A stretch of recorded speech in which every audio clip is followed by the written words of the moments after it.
Welcome back on the AM show. We get into our big stories. Sweetie and I are here. And this morning we're talking everything, in respect of labor, jobs, and everything in between, pensions payments and all related matters. Recently, we've heard quite a number of things coming from the labor front, and we are pleased to have joining the conversation this morning the minister, a new name for the ministry, the Minister of Labour, Jobs and Employment, Dr. Rashid Pelpuo. Doc, good morning. Hello, good morning, Ben.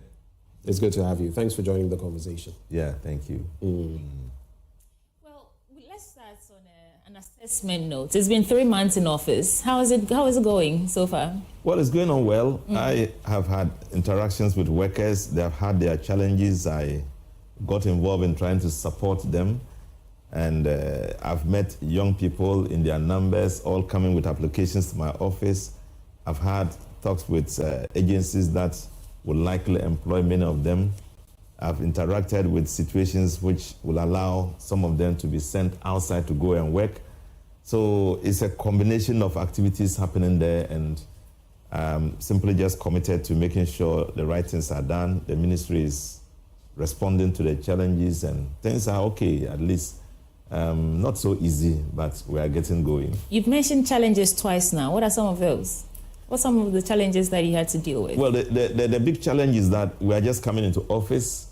We are just to assess the economic response to the many job requirements that we need. We are trying to inspire more investment into the country to create jobs. We want to encourage young people to know that we are committed in doing the right to make sure as many of them are employed as possible. We try to look beyond Ghana. Lots of things. We are trying to even amend the labor law to respond to present perspectives in policy, and et cetera, et cetera. So those are key challenges we are facing. Right, Ben. I'm curious, just as with the minister or the Ministry of Local Government, Chieftaincy and Religious Affairs, this is quite a compound: labor, jobs, employment. What is your mandate? Well, my mandate is, first of all, to ensure that the labor environment is friendly and is responsive to the job availability and what they can do with it.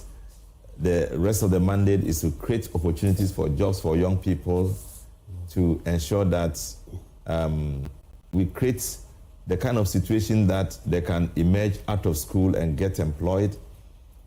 We also have the opportunity to provide enough skill development in those that are not in school, but how to acquire those skills and begin to work.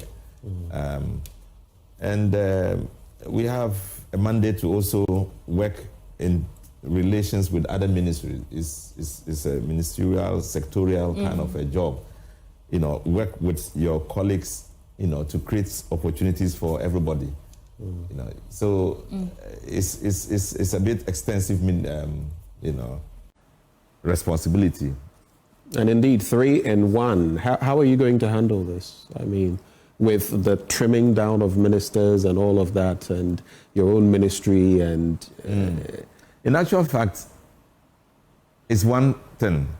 How do we get those who are employed and working, have a conducive working atmosphere, have a healthy condition and thinking, so we can keep them at work without going on strike and others?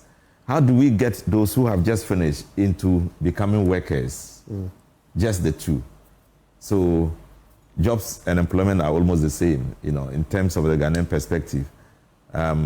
So we just have a straightforward mandate in that respect, and it's not that complicated.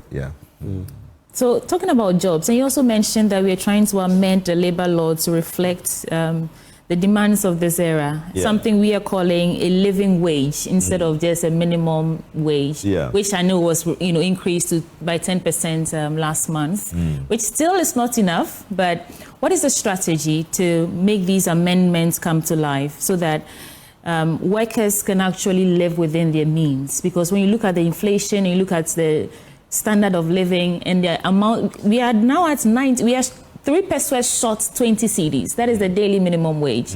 What is the strategy to ensure that the worker can live within their means in this country? Okay, so first of all, when we talk about minimum wage, it doesn't mean that's what everybody's going to get. What we are saying is that if you are going to pay at all, the lowest you can get to is to pay somebody 20 a day. But we expect that, of course, workers pay far beyond that. Yeah. So, and the law is simply giving us direction in how to organize our labor force, how to materialize the legal framework which is set in place, how to make sure workers work and are paid for what they work, how to make sure in doing so they stay healthy, in doing so people don't abuse them, and that there is a variety of reasons why people can stay at work or leave work without having any challenges, and that employers cannot just see workers as if they are slaves or kind of thing. These are people of respectable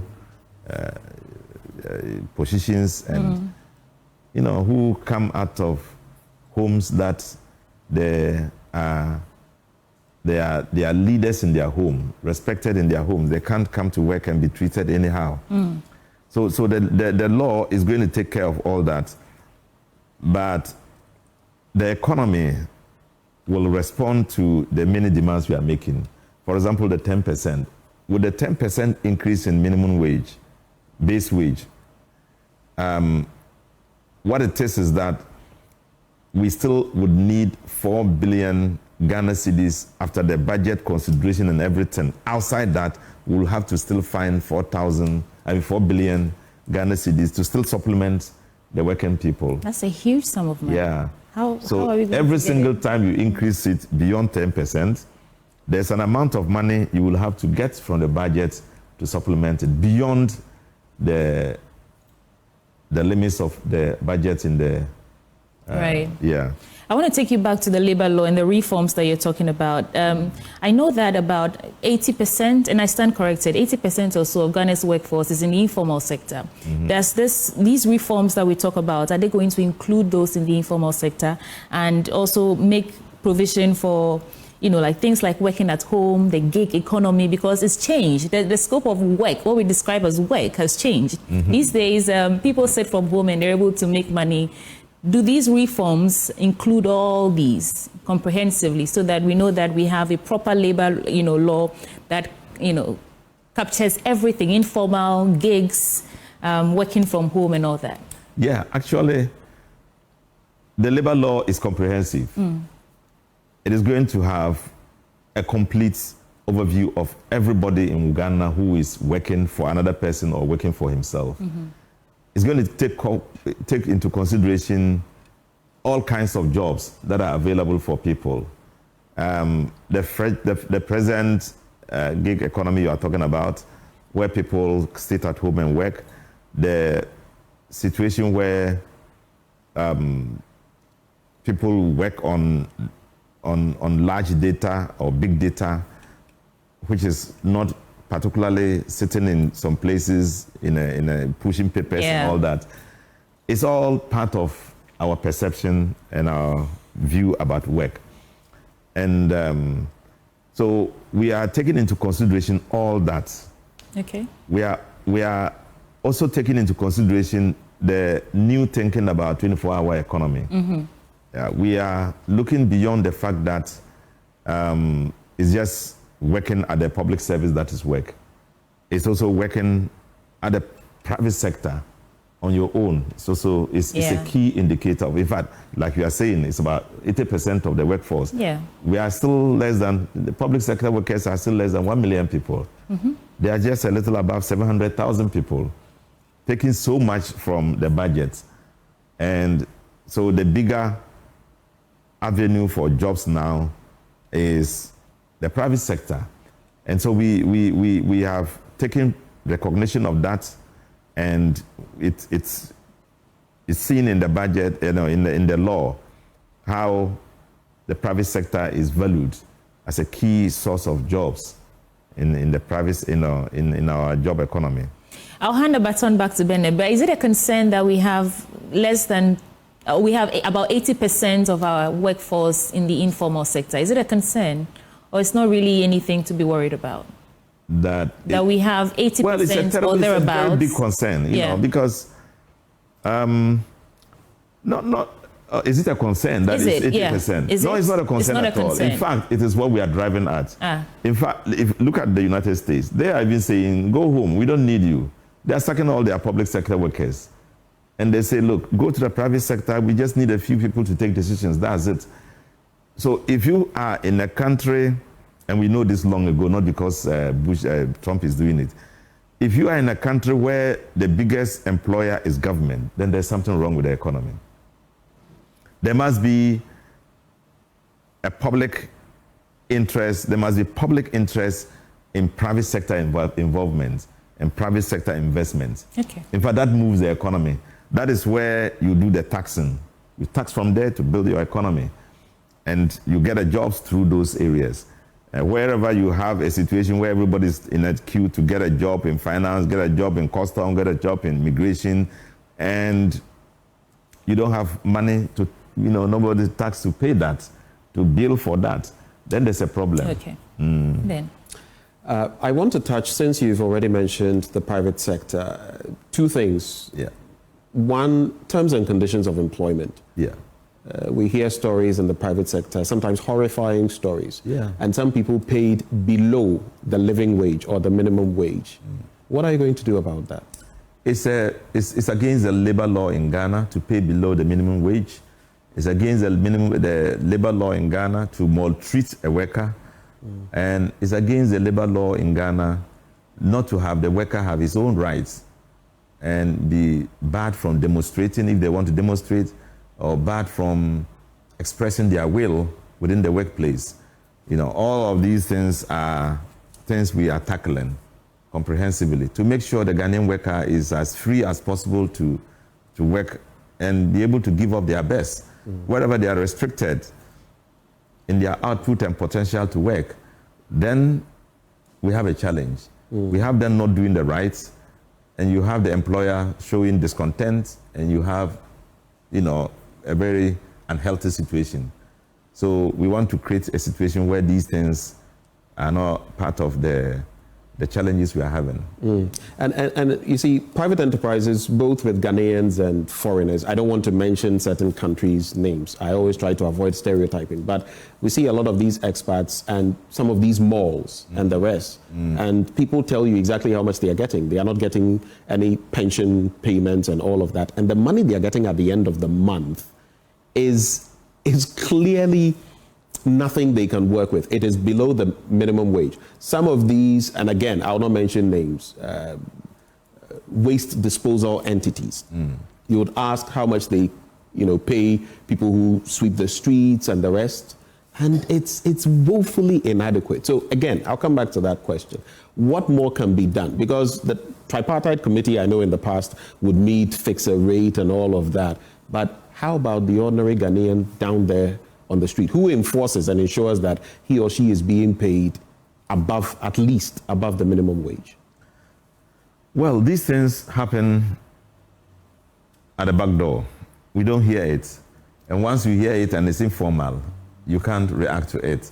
So hopefully, if we get a complaint by a group of workers and say we are paid below the minimum wage, then we take it up as a legal issue and we will react to it. First of all, from the political and administrative end, and then, attack the issue also from the legal point of view. Workers and their employers must have a consensus, in the issues that satisfy them. Right. If they have reason to complain to my ministry, we definitely will work on it. And it's also illegal not to pay somebody's social security contribution. Yeah. It's illegal. But it's a very frequent practice in this country. I know for a fact. Quite recently, an issue of that kind was reported, and we asked the employer to account for it and to pay every single amount of money that was not paid to the individuals. Yeah, and they are obeying. If they don't, it means that you are asking for a legal action against you, and you might suffer more consequences than that. Right. Yeah. Later, we'll get into the conversation about pensions and whether they are adequate and all of that. But two quick things I want to run by you before Sweetie comes in. As we talk about the private sector, it's been touted as the engine of growth and all of that. How is your ministry, your administration, going to collaborate with the private sector to create the jobs in the name of the ministry, the jobs, employment? How are you going to do it? Well, quite recently, I had a meeting with the private sector group and their leadership. I attended their conference, and then earlier on I had conversations with their leadership, and so when I attended their conference, it came up again. I mentioned about how we had earlier on had a meeting. I mentioned it in my speech, and subsequently I reminded them of what they made a request of. They made a request that they want to present to me something the government has to do for them to be able to increase job, extend their businesses, widen their businesses, and be able to employ more people. And we're working at that. So the private sector leadership, captains of industry, are people I work with closely. They are part of the tripartite. The AGI, among others, the Association of Ghana Industries, and all of those. Yeah, their leadership is part of the tripartite committee, and so we work with them. We listen to them. We are also employers, just like they are employers. Yeah. So we have common ideas about how to increase jobs, how much we are going to pay them, what is it that we have to do so that their businesses don't collapse because of increasing pressure to have more money with little input and with little output and all that. So there's a close collaboration between us, and I think with time we might come into a situation where we will invest more in what they do to help them create jobs. My last bit for now, so industrial actions. Yeah. And we had a plethora of them over the last few years, especially in the last 2 years. And sometimes there was talk of non-engagement, TUC among others, the high cost of living, inflation, the cost of, getting by. How do you plan to handle those? One area I want you to look at, engagement of labor. How are you handling that to forestall? Because a lot of the time they would come out and say, but we were not even engaged on this, and that's why we hit the streets. What's your plan? It's a major problem I have. Yesterday, somebody sent a message to me from the Technical University, Dr. Liman's Technical University, that they want to go on strike, and they are declaring strike yesterday without my knowledge about why they are going on strike. So I investigated further to find that they have a problem with their management. But the truth is that when you have problems with your management and you are on strike, every Ghanaian suffers it. So it's important to go beyond the management and meet the ministry so we can get to understand the reason behind the strike. So there is this problem of by the time you realize some workers are already declaring strike, it is not acceptable. It's important for workers to accept the law that establishes the relations, that establish the working relations between workers and employers, that negotiations must be taken to a certain level. When we fail, then you use the next step. You don't start by going on strike. You start by doing negotiation, and you start by going through the levels of negotiations, and the people you meet, the understanding you get to, and then where you get to a failure and know there's no other way, then you take your necessary step, which is the strike action, which has a subsequent increasing effect on the production levels of Ghana. Because when you go on strike and people don't go to work, then no production, part of that economy suffers. Or you go on strike, students don't go to school.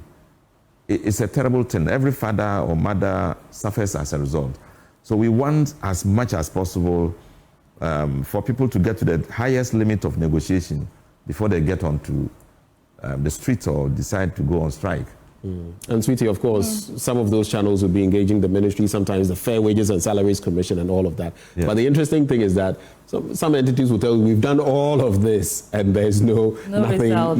And that brings to mind the work of the National Labour Commission. Yeah. According to the annual report, 2024 annual report, between 2023 and 2024, the NLC handled over 700 cases, but only 60% were resolved within the standard 90-day timeline. So is it that there are some gaps or that we need to revise the National Labour Commission to strengthen them to be able to handle these disputes faster? How do we approach it? Because to have 700 cases, strikes alike and all that, negotiations like you're talking about, and we're unable to resolve these quickly and effectively and efficiently. What is the strategy there? I think there was a big gap in the course of the election period and other challenges, and the fact that the previous government had appointed people to the commission and their tenure of office ended. There needed to be some other people appointed, and the government had been waiting to come into office before those appointments were done. And beyond that, also sometimes they're overwhelmed with so many issues. Yeah, and they work day and night in order to address the problems. When I came into office, I went there to visit them. I listened to their problems. We are tackling them very vigorously. I got them to have the 2 people who government had to appoint as quickly as I could. And now they have the full length of, full scale of the number they need to be able to operate. So I'm very sure all these issues will be tackled within a shorter space of time. These conflicts that come out of appointments, like Ben was saying, it's not a problem that we should be, having every year or every 4 years when a new administration takes over. For example, the birth and deaths registry, that strike that was called off because of the appointment of someone, and they are alluding to the fact that it's partisan, NDC and PP. Is there a way we can, looking forward, fix that issue so that when a new administration takes office, we don't see these industrial actions over the appointment of a new head for a state-owned enterprise or institutions like these? Is also something that you're considering? Very important area you have come to mention. Actually, when I came into office, it is one of the major areas that I'm tackling right now. And you would see that I finally had to negotiate the closeout out of the strike. And I don't know whether you picked the video. They came in red, they came to me, we had a chat. At the end of the day, we're all dancing and singing. I read the story, didn't see the video. We're dancing and singing, and the following day, they agreed to call off the strike. Yeah. Very grateful to them, very thankful to them. Ghana had after almost 2 months of strike, they agreed to call off the strike, and I have promised to keep working on it. I'm even trying to meet the workers today, the leadership today. So there is this problem of government appointing members to civil service organizations by the dictates of the Constitution. And then the civil servants complain and say, look, if you are appointing people by the nature of the civil service, we don't want you to employ somebody who has political colors. So the civil service is a purely non-political organization. We don't do politics there. But if you appoint somebody who has political colors, then we will protest. And they quote the Supreme Court, a law, an issue they took to court and got judgments. The truth also is that, are you saying that people in who they are, and the president who he is, he's a political person. You can't say the president is non-political. He's a political person. And you tell the president to appoint somebody, and the president will look and see somebody who doesn't look like him. Is it possible? He will pick somebody who looks like him. When God created you, in the Bible we say that God created man in his own image and likeness. In his own image and likeness. In a politician, we create people who look like us, who think like us, who act like us. So normally it is the case. I don't know why within the why the Constitution decided that the president should appoint, knowing that the president is a political color himself. So my thinking about the law or the situation is not because they say don't appoint somebody who has political colors. It is to say don't practice or don't exhibit your political color when you enter, not when you are out of it. When you are out of it, you are somebody else. But once you come in, for example, the gentleman they appointed to the Deaf and Deafs, if tomorrow he wears political colors or goes to a rally, he's finished. He can't work in the civil service. I will support the civil service. But I am a politician. I have reformed. I have become a private individual, non-partisan in my perspective. The president decides that, look, now go and work here because I know you are no longer political in character and nature. And then you go there and they say, no, you once were a political color, so we won't accept you. In as much as we are political animals, and I understand, and I understand what you're saying, yeah. But I think these systems are in place because we want to avoid what the Ghanaian will call favoritism, nepotism, and all that. So if the president is appointing people, like you said, who look like him, then there's a problem. Because at the end of the day, the next administration comes into office, and because that person was appointed by the president because he looks like him or because he's aligned with his political visions or affiliations or whatever, then the next administration is tempted to remove the person and bring someone that looks like him. So everybody wants to put someone in office. So that is the challenge we are facing. So is it a problem the Constitution has to solve, or the national labor laws that we have? Where do we start fixing this issue? I'm saying this in a general perspective. That's why when they are ministers, when Atta Mills came, he tried to solve this problem. He kept the DCs for nearly 6 months. He said, look, I'm the president, I'm father for all. Let's keep people there. Chief executives and things, he didn't sack them immediately. In fact, he didn't sack many of them. They stayed on. And Ghana Gas, the chief executive has been saluting John Mahama and Professor Mills. When they came, they didn't sack him. They kept him there. President Mills kept him for his year. Mahama kept him. And so he said, that's the kind of thing. And I respect this gentleman, Mr. Dr. Asante. Okay. Yeah. And that's the kind of perception we want to have in Ghana, that don't just try to remove people because they don't belong to you. But once Atta Mills went past his years, John Mahama went past the years he was in office, then the thing came within, oh my God, within the first 1 month, everybody who doesn't look like them were out of office. And in one particular office, 160 people were dismissed that same day, one day. And you begin to ask yourself, so what do we do to solve this problem? So I'm with you in that perspective. How can we get a president or a leader? It will be difficult to appoint people that don't, when I say think and look like you, politics is about ideas. And so if you share ideas with me, the possibilities that I carry you along, because you can then carry the policy that you believe in and I believe in. If you don't believe in that policy, you can't be in a certain position. So that's what it means by looking and thinking like you. So are we looking at constitutional review to fix it, or labor laws, amendments to the labor laws we have to fix it? Where do you think this starts from? And I believe in the civil service. When I came to my office, they said something. They said that the civil service structure is non-political. So we don't want anything political to be in it. If you want to take into the bigger situation of public servants, where you have real translation of policy taking place, like you have a place like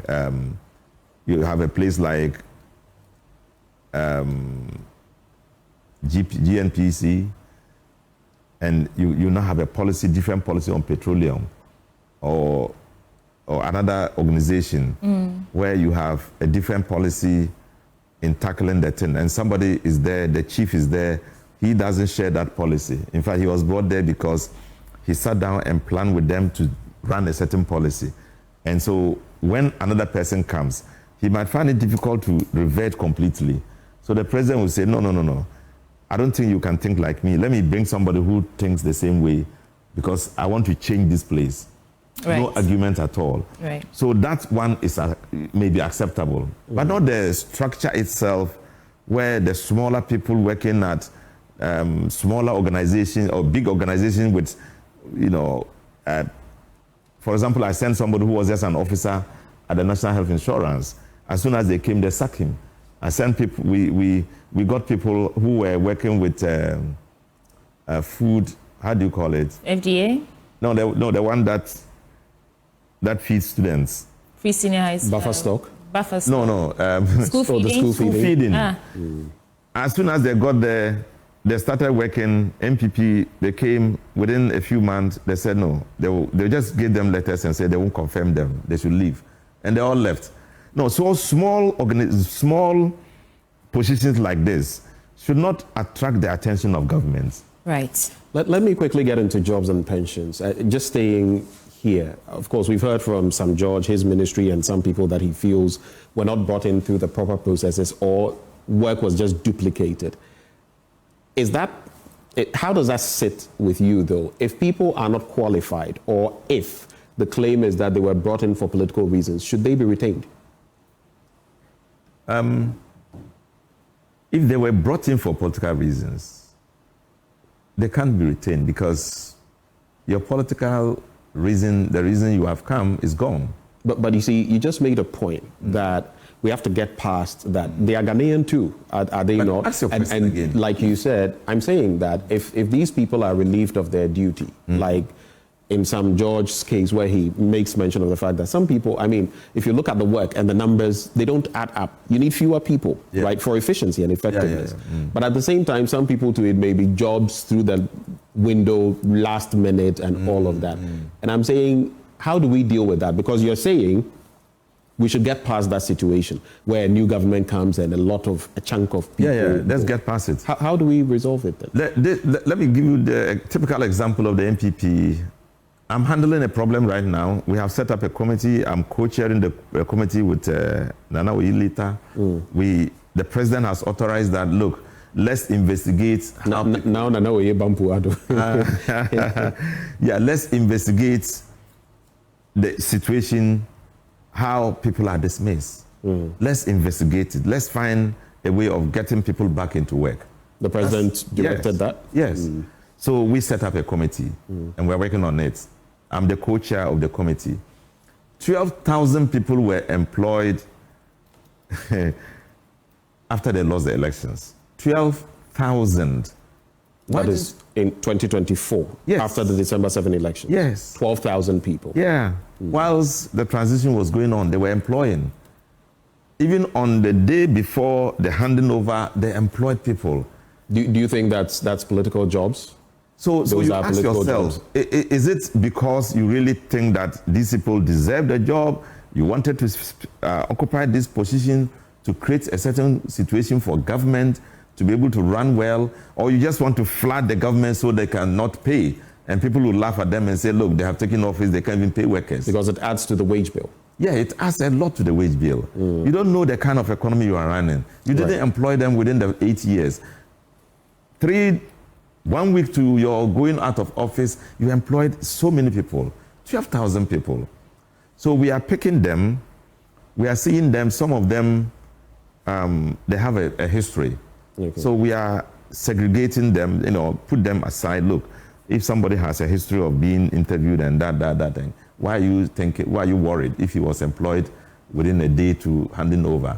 So for my thinking, I think that those people, don't touch them. Okay. But if you were just called and given a letter, go and work here, no interview, nothing, then you begin to ask yourself, what about the others who were there? What did you do to get only this one to go and do what he's doing? Right. And sometimes a lot of them are under probation as well, and some of them may fall through the cracks. But just coming back to that point, the bit about the heads of institutions. Yes. For example, in recent times, I've seen a statement from some aggrieved workers of the Ghana Statistical Service, and in respect of Professor Inim, who recently was moved. And in conclusion, they write, the removal of a government statistician with high standing in the international, regional, and national statistical communities is a decision with profound and far-reaching consequences. It strikes at the heart of institutional integrity, public trust, and international collaboration. It goes on and talks about how the work of the GSS is a continuum, and sometimes this constant, moving in that jigsaw puzzle creates some problems. Just back to that point, legally, I guess, like you've addressed, we have to do something about it, right? Yeah, we have to. Okay. I wish that I had even met the government statistician. He's under my ministry. I had a situation to send for him. I just wanted to see him and see what I can do. And I never met him. And I really, really wanted to meet him. Maybe he would have told me his story. I would have gotten to know what challenges are there and see how we can address it. They had even given a letter to someone at the ministry or at one of my agencies. And then he appealed, we took it up, he's got back to office. There are some of these things that we need to talk about. But as I said, government often has a policy and a direction. If you don't fall within that direction, it might be difficult to keep you in line because you can't be compelled to do what you don't like to do. So normally, government will set aside somebody, not because of your competence or incompetence, but because of the promise we made to the people and the value they give us as leaders of this country. You will want to satisfy them within the 4 years mandate. You will not have time to be retraining people, reorienting them. You just get the people who are thinking, in that format, so you get on and achieve something. Is that healthy, though? I mean, we have already. You know what the Word of God says: if all people praise you, you should be worried. You need people who will sometimes hold you to account and make you uncomfortable. They are there. They are there in this institution we are sitting in. Okay, just a quick bit, and Sweetie will come through. This bit about no more jobs for retirees. I read a story this morning, and I just want to bring it forth. It says the president has suspended with immediate effect the practice of granting post-retirement contract appointments to retired public servants. And we know how we use them in the system, sometimes post-retirement, GRA, other institutions. And he says, of course, this is on the back of an aging workforce bloating the wage bill, contract extensions that breach legal protocols, and constitutional violations cited. But is this enough? We've had a system where sometimes we keep these people to deliver because of their experience. What's your take? Yeah, but this is something we have to look at in a comprehensive manner.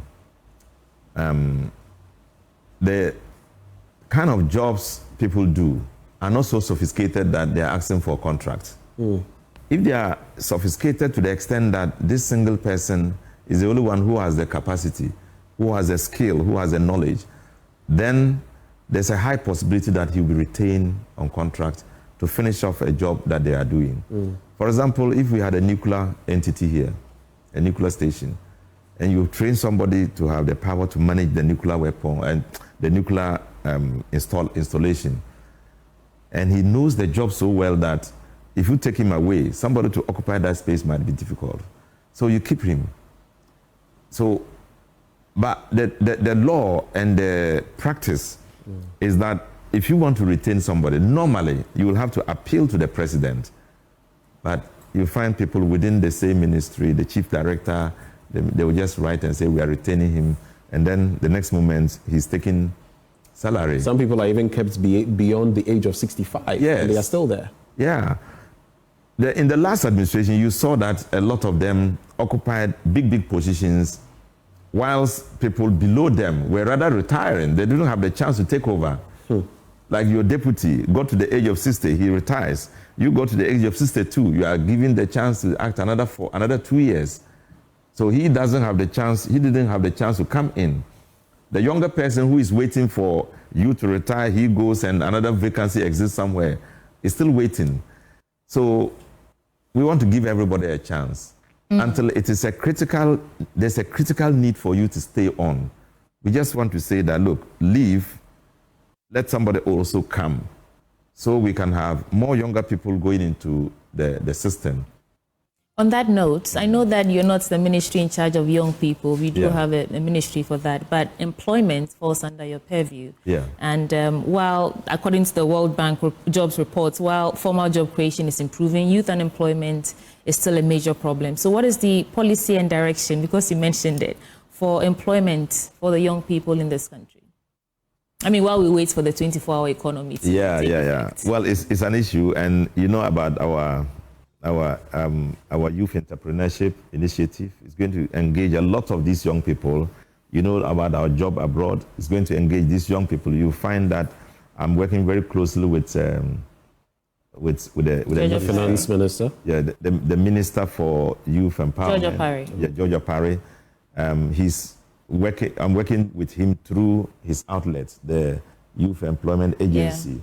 Basintale's outfit. Yeah, and we are trying to help young people, export their skill outside I guess Ghana. the question was that how are you going to do that? Because we saw NAPCO and we've seen YEA, we've seen a lot of these initiatives that didn't really meet the Ghanaian at the point of their needs. So what are you doing differently? Yeah, we are not taking temporary jobs. We are not doing temporary jobs. Right now, the number of workers demanded on Ghana is so huge. At every point in time, they are asking for. At the moment, we have about 2,000 people. They say they want us to send to Dubai to go and work. I'm examining it because I don't want to send any young person there to be abused. Right. Yeah. I want to sign agreements. I want the Minister of Foreign Affairs to sign a bilateral. I want a commitment by the company sending them. So we don't have this situation. You have Romania, you have Croatia, you have lots of people saying they want people. Germany says, come and learn our language. We give you a job straight. So these are, we don't want to do so also at the expense of the Ghanaian economy, at what is called a brain drain. Want to make sure excess labor is sent out. Okay. And that's a crucial point you make, which actually skipped my mind, because listening to Dr. Tuforson in the budget, he made mention, quote, this program is designed to provide regulated opportunities for Ghanaians seeking employment abroad while ensuring the country benefits from increased remittances. Yeah. That's another angle to the conversation. Remittances, but at what cost? How do you proportionalize it so that you don't lose out? But anyway. That's our time, actually. We have to go. Doc, thank you so much for joining us. Thank you. That is Dr. Rashid Pelpuo, the Minister for Labour, Jobs and Employment, helping us put in perspective all the issues in that sector. Coming up next, we'll tell you some interesting stories about hooliganism. But remember, the AM Show is sponsored by Waylead Properties. We'll be right back on the AM Show.